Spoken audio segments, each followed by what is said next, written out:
Welcome everyone to our Packers opponent preview, virtually alongside Jim Owczarski. I am Olivia Reiner. Today we're going to be taking a look at the Packers' third quarter of the 2020 regular season and giving you guys some predictions and thoughts about some general trends heading into those games. Jim, let's take a look at that third quarter of the schedule. First, the Packers start at home against the Jacksonville Jaguars. Then they are back on the road for the Indianapolis Colts. And then 2 consecutive home games, a gift for the Packers, home against the Chicago Bears and home once again against the Philadelphia Eagles. This time last season was a very difficult stretch of games for the Packers. First, they went out on the road to LA to play against the Chargers.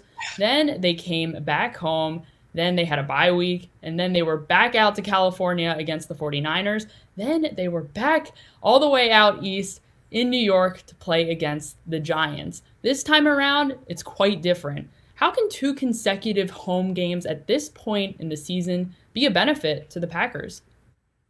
Yeah, for sure. Last year, that was the roughest part of the schedule, both on the field for the Packers. And I'd say even a little bit of confidence-wise, if you look at fans, maybe you want to forget, but if you remember how those games on the West Coast went, even that Giants game was a tough one for the Packers across the country. So, yeah, I mean, look, when you start the second half of the season and you have not only back-to-back home games, but 3 or 4 at home, and that fourth one being – an hour private plane ride or so to Indianapolis. I don't know.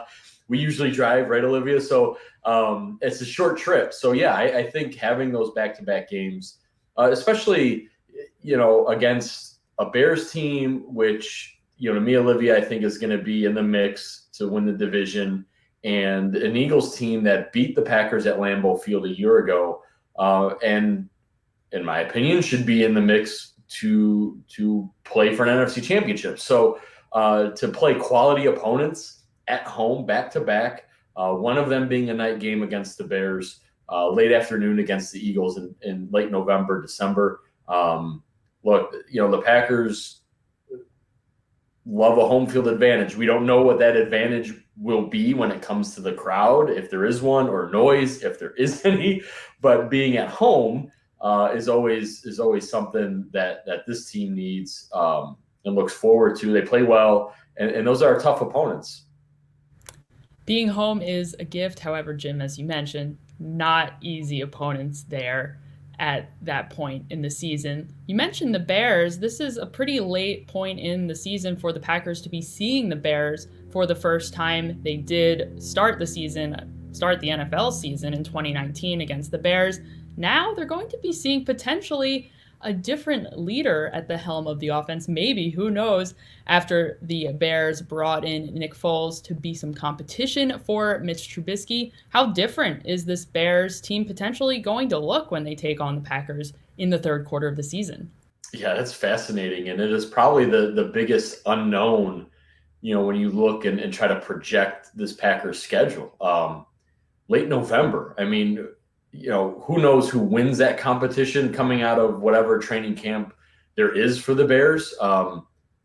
Personally, I would assume that Nick Foles would win that, but knowing what they had invested in Mitch Trubisky, how they feel about him, if they're struggling, is Trubisky back in, or does he win? And then at that point is Foles.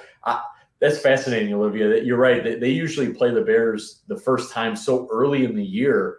To see them in November, it's either going to be a team that's found itself, maybe with a new quarterback, or maybe, Trubisky, something clicked and he's playing up to some potential, or it's a team maybe that's a little desperate and, trying to change or something to that effect. So, yeah, the Bears at that point is an interesting prospect to me. There's no doubt in my mind that Packers fans will be keeping their eyes down south when it comes to seeing exactly what's going to be going on in Chicago at the quarterback position going forward this season. That is going to do it for us today, everyone. Thank you so much for joining us. Make sure you check out all of our other opponent previews over on PackersNews.com. For Jim, I'm Olivia. See you next time.